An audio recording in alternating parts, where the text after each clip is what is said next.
धाराशिव जिल्ह्यातील कळंब तालुक्यामध्ये असलेल्या येरमाळा येथील येडेश्वरी देवीच्या दर्शनासाठी यात्रेसाठी आजही लाखो भाविकांची गर्दी का होते?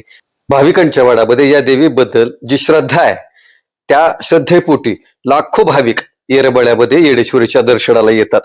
प्रभू श्रीराम आणि येडेश्वरी याचा संदर्भ नेमका कसा आहे, आख्यायिका त्याची नेमकी काय आहे, तर ते आपण बघूयात. रामायणामध्ये वनवासात गेल्यानंतर सीतेचं रावणाने अपहरण केलं आणि या अपहरणानंतर प्रभू श्रीराम सीतेचा शोध घेत फिरत होते.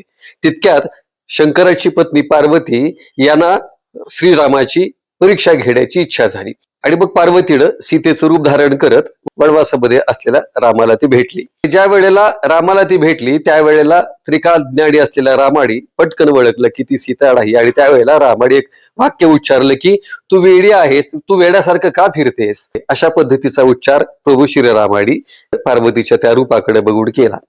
साधारण अशी ही मान्यता आहे, अशी आख्यायिका आहे की ही जी भेट झाली होती ही भेट बालाघाटाच्या परिसरामध्ये झाली होती. बालाघाट धाराशिव जिल्ह्याच्या मध्ये येतो.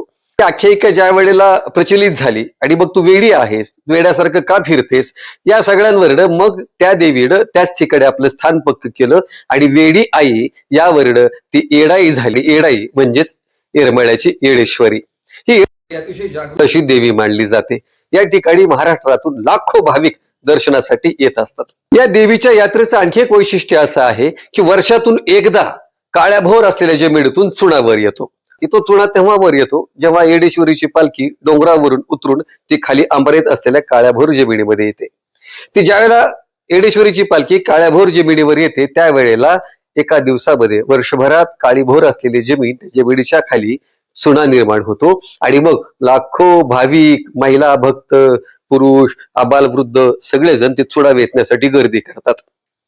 खर तर वर्षातून एकदाच हा चुडा वर येतो असं सांगितलं जातं. ज्या वेळेला ही यात्रा संपते त्यावेळेला पुन्हा ती जमीन काळीभोर अशाच अवस्थेमध्ये दिसते. त्यावेळेला येडाई डोंगर उतरून त्या आमराईमध्ये येते. येडाईनं आमराईमध्ये पाऊल टाकल्या टाकल्या त्या काळ्याभोर जमिनीतून चुडाचे खडे वर येतात आणि मग ते चुड्याचे खडे अतिशय भक्तिभावानं प्रत्येक भाविकाकडनं वेचले जातात.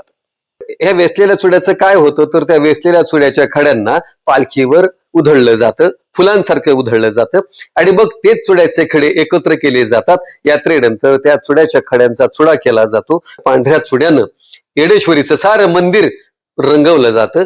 धाराशिव जिल्हाच नव्हे, मराठवाडाच नव्हे तर महाराष्ट्रामध्ये येरमाळ्याची अर्थात कळंब तालुक्यामध्ये असलेली येडेश्वरी ही प्रसिद्ध देवीचं स्थान मानलं जातं.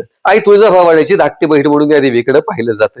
या देवीच्या दर्शनासाठी आणि विशेष करून चैत्र पौर्णिमेला जी यात्रा भरते त्या यात्रेसाठी महाराष्ट्राच्या कानाकोपऱ्यातून मोठ्या भक्तिभावानं भाविक या यात्रेमध्ये सहभागी होतात.